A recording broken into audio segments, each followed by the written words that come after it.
This is the oral interview with Pamela Tham. The date today is 14th August 2016.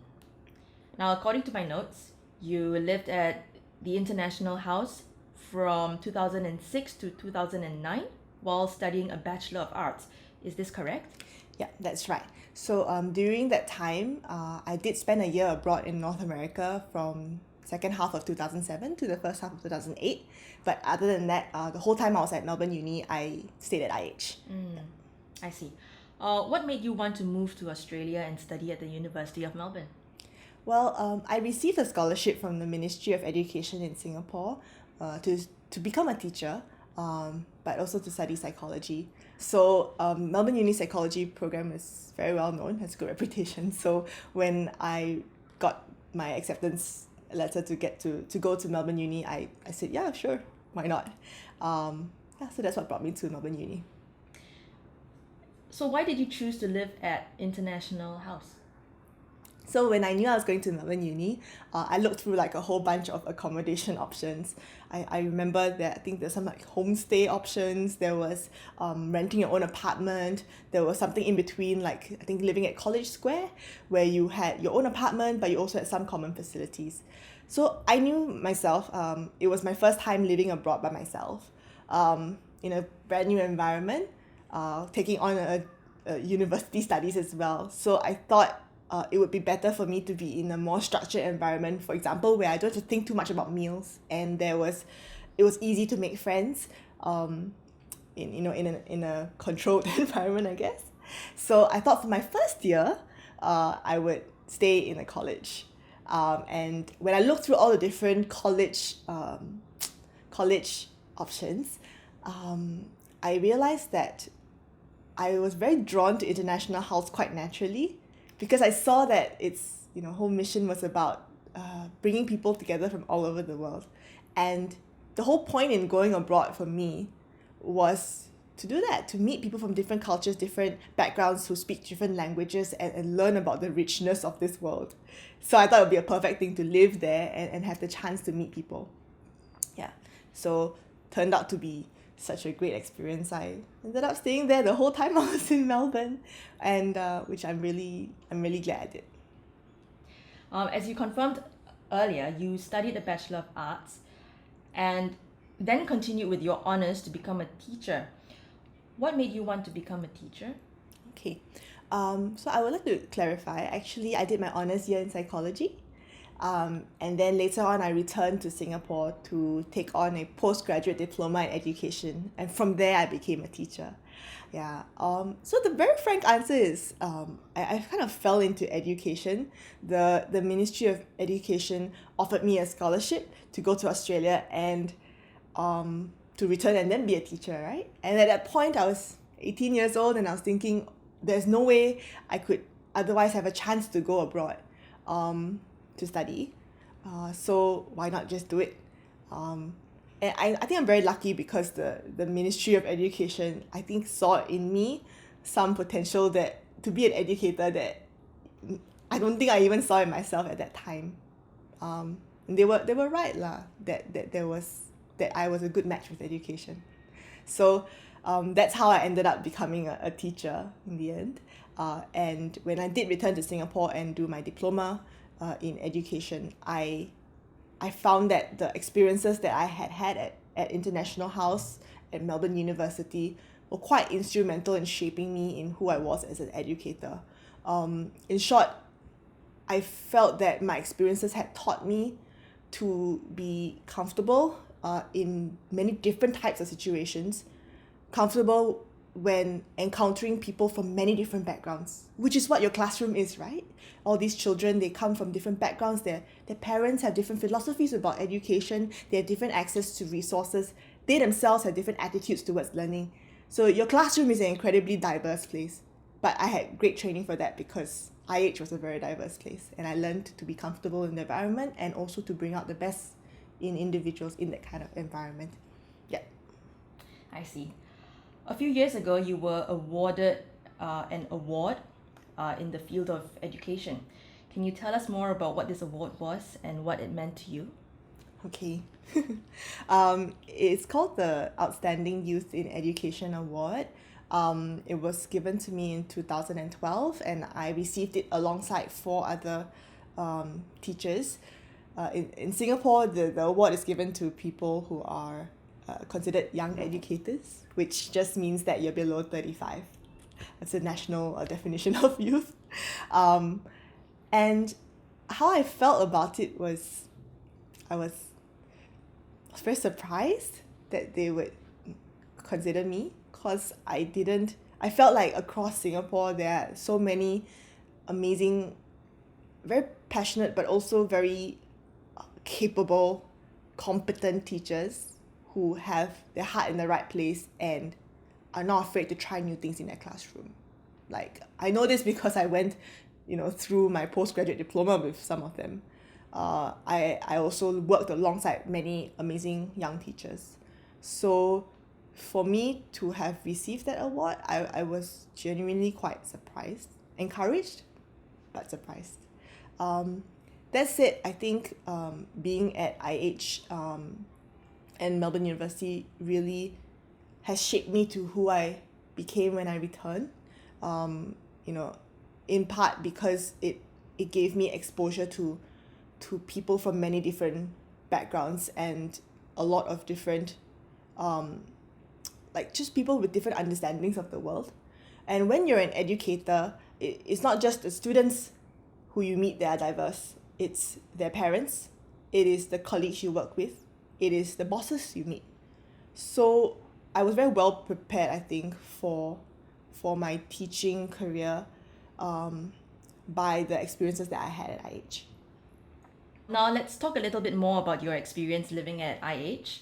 Can you describe what it was like living at International House?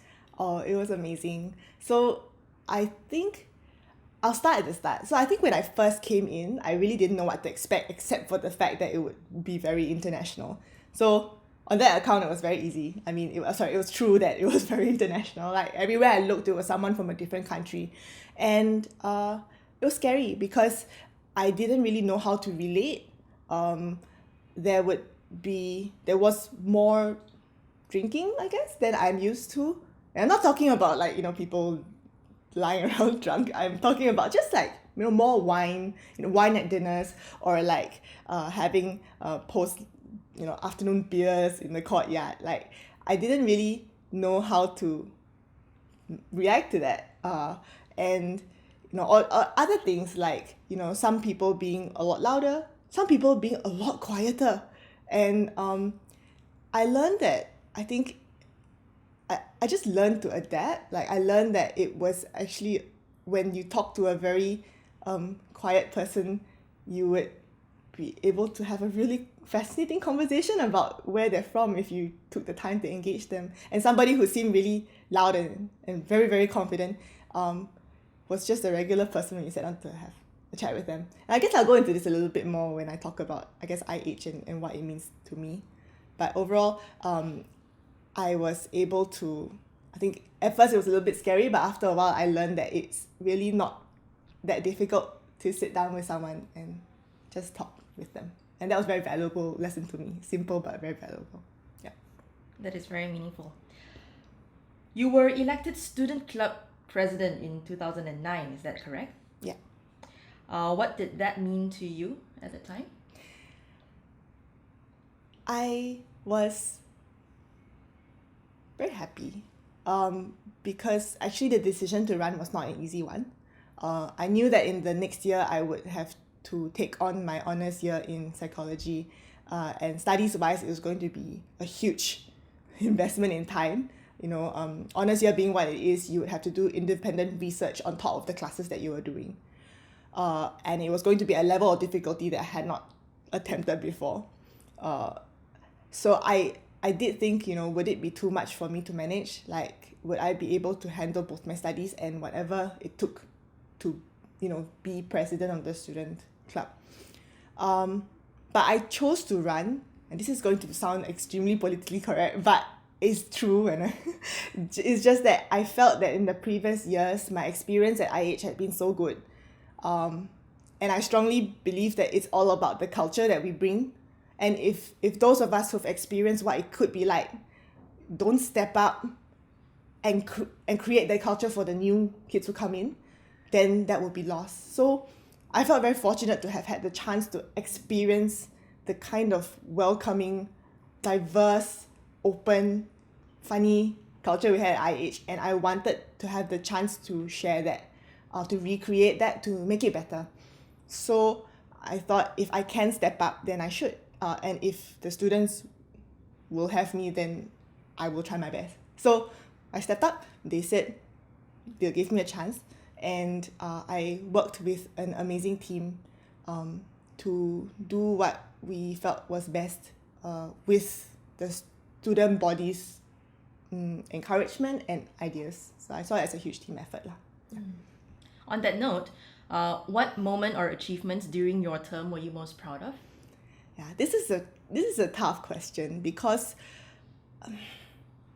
we don't go into this thinking I'm going to do this one amazing thing or I'm going to achieve lots.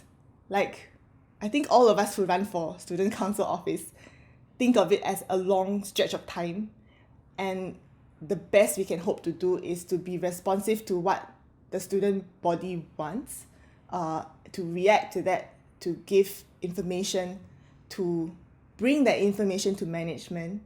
At that time was Jane and Peter Cole.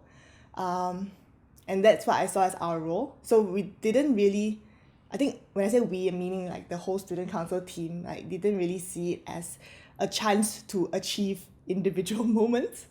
That said, I think if I had to choose one thing, it was being able to spend our student club's money. So in my year, we had a unique and good problem. The problem was that we had a bit too much funds in our student club funds, accumulated over several years and due to very good management on the part of the previous student clubs.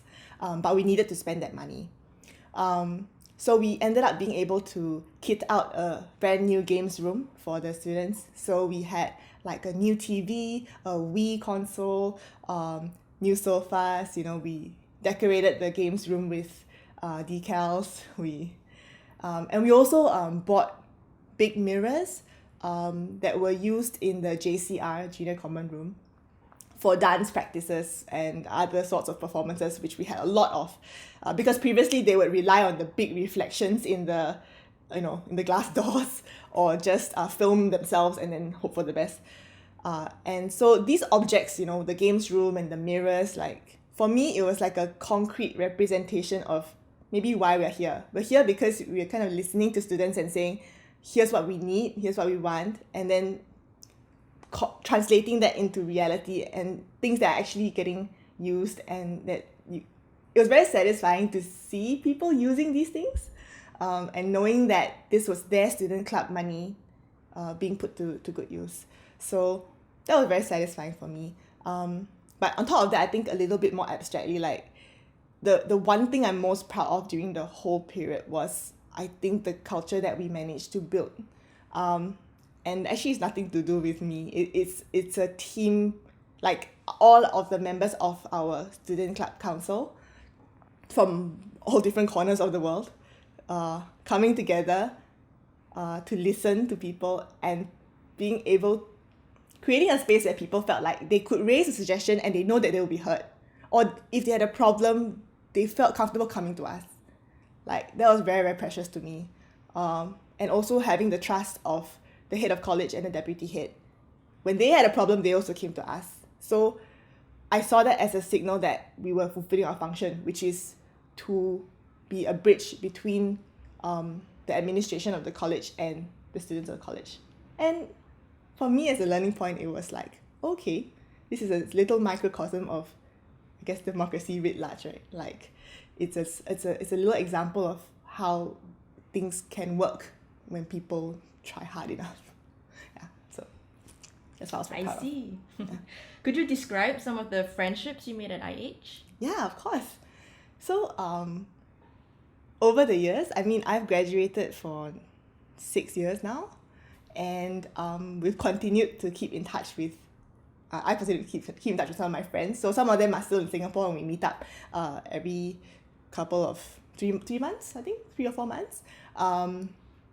And I also have friends who I've traveled like to attend weddings. So I've gone back to Melbourne to attend a wedding of my previous housemate. I've flown to KL to attend the wedding of a couple who met at IH and now they just had a kid. Yay.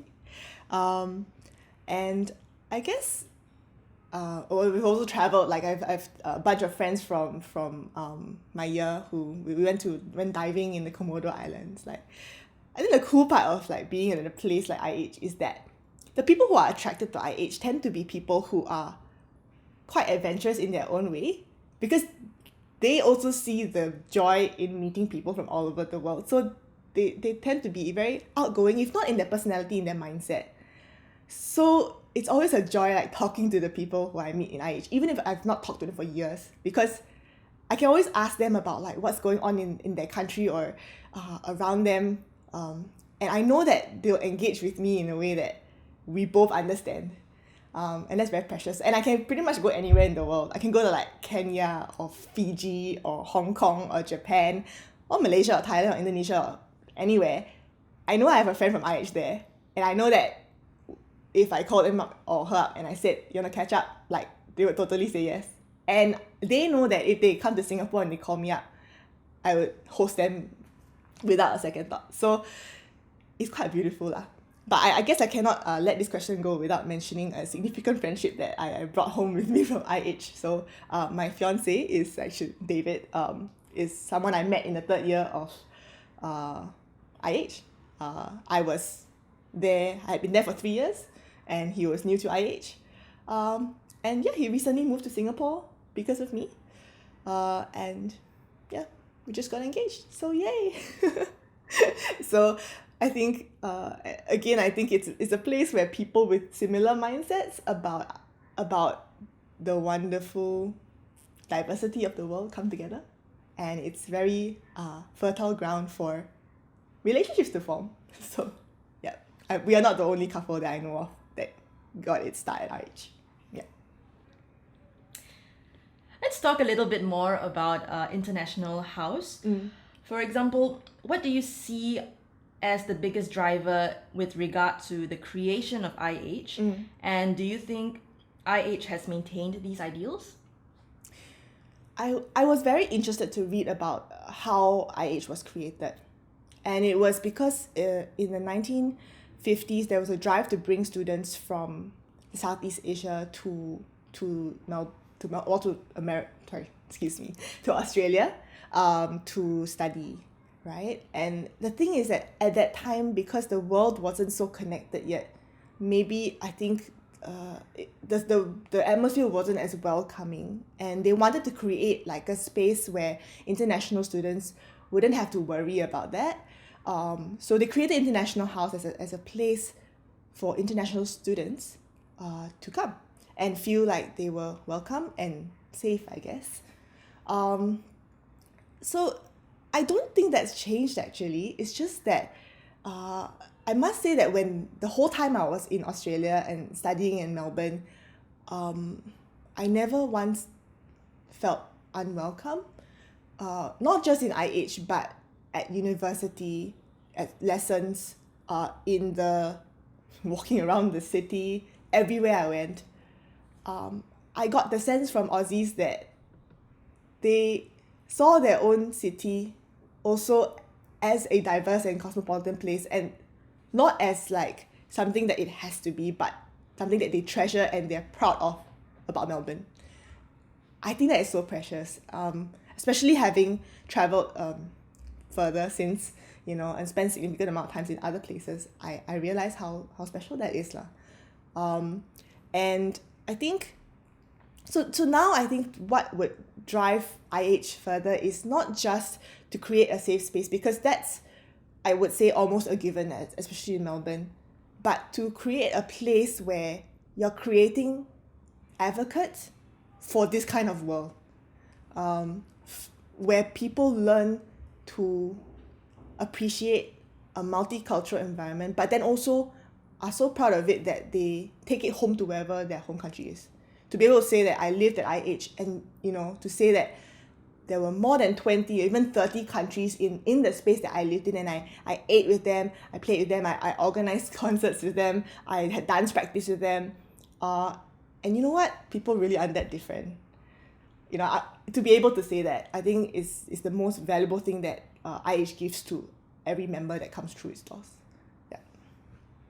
IH has been a very progressive college, being the first international house in Australia and the first co-ed college at the University of Melbourne. How else has IH proved itself to be progressive? I think it's first, could I say though, when I learned that IH was the first Melbourne college to admit women, I was really proud. Like I think it wasn't surprising though, because you would realize it's very natural extension that the place that accepts people from all over the world as part of its mission would simply be also the place that accepts women, to be the first to accept women, because it's part of a larger mindset. It's not about diversity just in terms of country. It's about a place which promotes diversity in all senses. And I think that will be the next step for International House, right? Because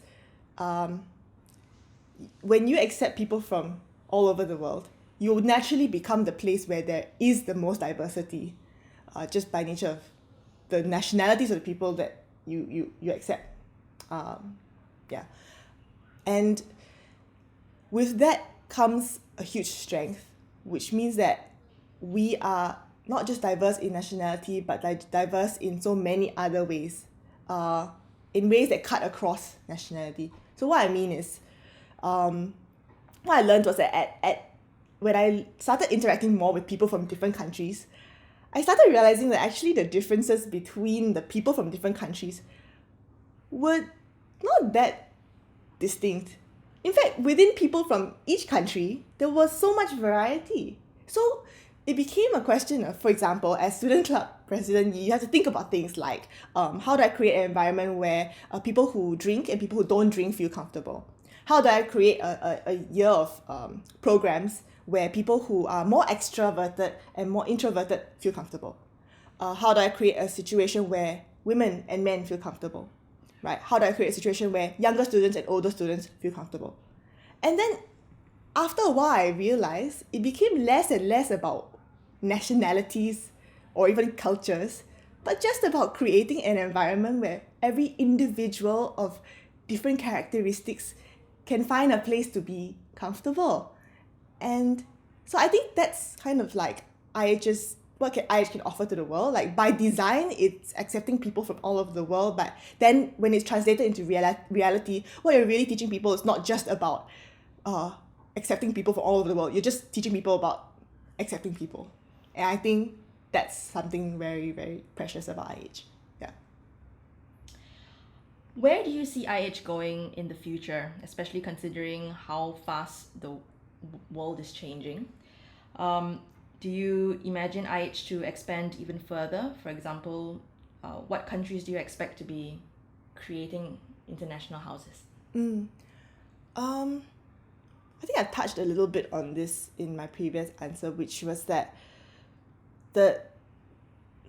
how the world is changing is that people are traveling a lot more. People are moving between borders a lot more. And people are aware of the things that are happening 1,000 kilometers away, thousands of kilometers away, much faster, and they know much more. So that's a great thing actually, because it means that as a baseline, people coming into IH will already have, I think, a much stronger understanding of what's happening in other countries than the freshies who would have come in maybe 10 years ago, or maybe during my time, right?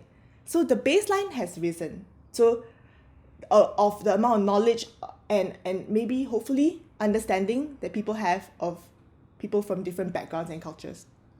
And I think that's really awesome. And it means that we can then kind of aim to create individuals who are not just accepting of people with many differences from yourself, but actively going out there to make friends and connections with people who have different experiences from you. So I think IH's role is going to evolve into creating these, like, this is a very trite phrase, but like global citizens. But I mean it. As in people who are comfortable no matter where you put them. People who make other people feel comfortable no matter where they are. And to be honest, this is a super like marketable and very useful skill to have. And I think it's a skill, this ability to be comfortable in any situation and to make people feel comfortable in any situation. This is a skill that I believe employers all over the world are looking for, especially because companies are increasingly sending their people across different borders. Even if they don't, they are increasingly engaging with customers from all over the world. So even if you're based in one country, you can expect that you're going to be interacting with people from all over the world. So I think a place like IH has something very valuable to offer, and I would hope that, I mean, you asked about which countries. I can't imagine specific countries, but anywhere that this pops up, I think increasingly it will be seen as a really valuable place to send your undergraduates or graduates. Yeah, and I see the role as being, like I mentioned earlier, not just a place to welcome people from different cultures, because that's increasingly becoming the norm already, but a place to develop these advocates for a diverse and interesting and kind of a bunch of people who will speak up when there is injustice as well, who have the confidence to do that because they know from the experience at IH that it doesn't have to be like that things can be better. Yeah.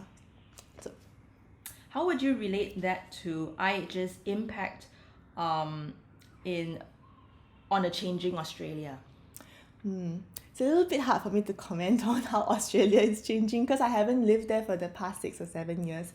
I think the best I can say is that, I mean, from an outsider's point of view, watching the news in Australia, talking to my friends in Australia, I'm actually quite hopeful. Like, I feel that whatever I experienced when I was at IH and in Australia, like the kind of acceptance and diversity and I guess openness to differences in opinion and background, like it seems to me that that trajectory is continuing in a positive way.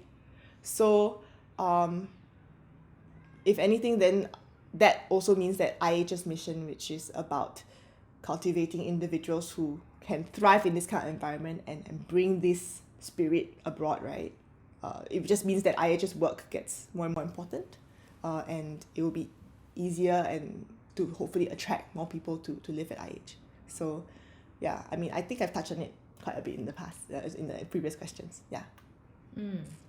Have you seen a shift in the kind of values that students who stay at IH... Sorry, let me revise that question. Have you seen a shift in what values have been important to students who stay at IH? So I can only comment about the period that I was there, which was 2005 to 2009. I think it was probably too short a period to say that there was any shift, and whatever shift I saw was probably more in myself because I grew so much, right, in those 4 years. So it's a little bit hard to comment, except just to say that I saw more and more people taking the time to think about reaching out beyond their comfort zone. I don't know if it's because of the shift in the values as a community or because I became, I moved in my position in the community, and so I could see more. But mostly I was really proud to see more people stepping outside of what they would usually be comfortable with. And fewer, groups of individuals who tended to stick together, which was fine as well. It's just that it was very good to see more people opening up. Yeah. What aspect of IH has benefited you the most?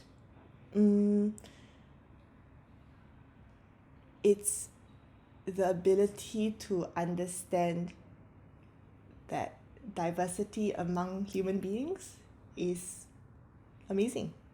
Yeah, I think, like I mentioned earlier, I feel like when I first came to IH, I expected to meet people from different countries. In my head, I thought, oh, cool, what would be like to meet lots of Japanese people or Australian people, you know? But I realized after maybe a year or two that that statement doesn't even make sense. You know, I know, Chihiro from Japan, but she's Chihiro. She's herself. It's not that I've met Japanese people, or I meet like who else? So many people that I met, like just from different countries, and I saw them as just individuals for who they are, and it kind of stopped mattering what country they were from.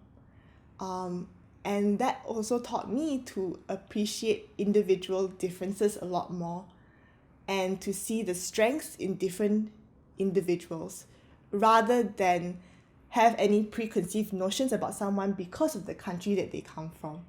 I think that's really valuable because in my everyday life now, I'm meeting people who maybe they're from the same country as me, they're from Singapore too. But I'm acutely aware, firstly, that whatever preconceptions I have from what I know about them are probably not that useful to have. That I should take that interaction with them for what it is and understand that person from what they share with me and what they reveal to me. Or more importantly, to spend time to work with these people. So like to spend time doing actual things with them. And through that, build the relationship and understanding between each other. So to summarize, I think it taught me to learn to see people for who they are rather than where they're from or what I think. Yeah. What is the best way you have heard IH described?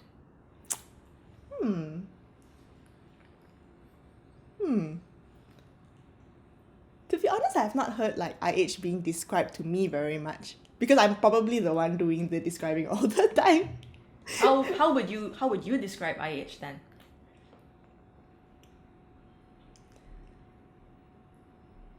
A place where people come together and learn that we really aren't that different after all. Where we learn that the similarities between people across nations are much more than any differences you try to describe. Yeah.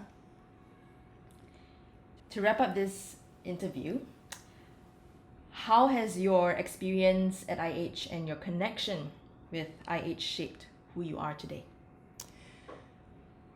I think being at IH and having the experiences that I had have made me a much more confident person. I not just with meeting people, like which has helped us a lot, meaning that now I can go into any room, even if it's full of people from different backgrounds that I know are from different places, who may speak a different language, who I know are not comfortable with English. I can go into that room and I can immediately go to someone, connect with them, smile at them, and I know that that interaction is going to be okay. So that confidence and hopefully some ability I learned to help people feel comfortable, that I learned from IH for sure. But it's also helped me to be comfortable in general in situations that are not comfortable. I think at IH, and especially as student club president, I got placed in many uncomfortable situations. For example, if students are asking for one thing but the administration is not keen, right? Or if the administration wanted something done, but there's a lot of resistance from students, or even internally, maybe among the student club council members, we weren't quite sure whether that was really the best move. So there was a lot of discomfort in the negotiations that happened in the course of the year, especially when I was president. But I learned that when you talk about it with enough people, when you think about it enough, when you discuss it with the person that you might have a disagreement with, it can be solved. It may not be a perfect solution, but you can come to a situation where there is consensus and you can move. So this experience has given me a lot of I think maybe optimism about what can be achieved when people talk to each other and what can be achieved when people really listen. And this happens across backgrounds. It doesn't matter where you come from. People are keen to be heard and people are keen to talk. So when you harness that energy, a lot can be done, right? So I learned that from IH, and because of the experiences I saw with my own eyes, I'm very convinced of it. Yeah. In terms of connections, I guess it's just pretty cool. No matter where I go in the world, I can call up my friend and say, can I stay at your place? Or do you know where I can stay? Or can I sleep on your floor? And I know they'll say yes. I hope. Maybe after seeing this video, they'll be like, nah. But I think it's just this wonderful sense that the world is larger than my home, and I can find a home no matter where I go in the world. It's kind of amazing, and to be able to feel comfortable enough to say that, I think these are all really precious gifts that my time at IH has given me. I see.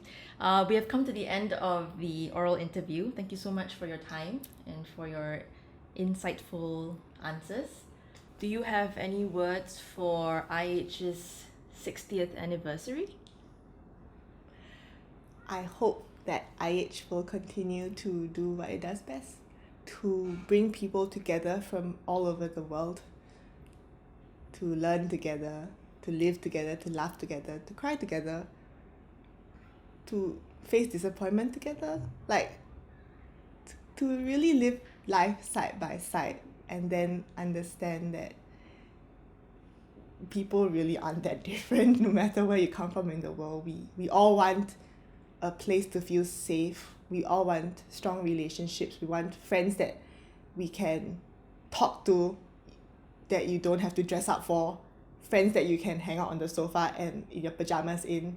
You just want a place where you feel welcome. And so IH is that place. And I hope that IH will continue to create advocates in every one of us who comes to IH, and then bring that spirit to wherever in the world we came from, and be a voice to say, I used to live at this place called IH. And people from, no matter where they were from, they got along just fine. In fact, we did some amazing things together. So I don't see why we can't do it here in this country now. So I hope that IH can continue to do that. Thank you, Pamela. It's been a pleasure. Thank you.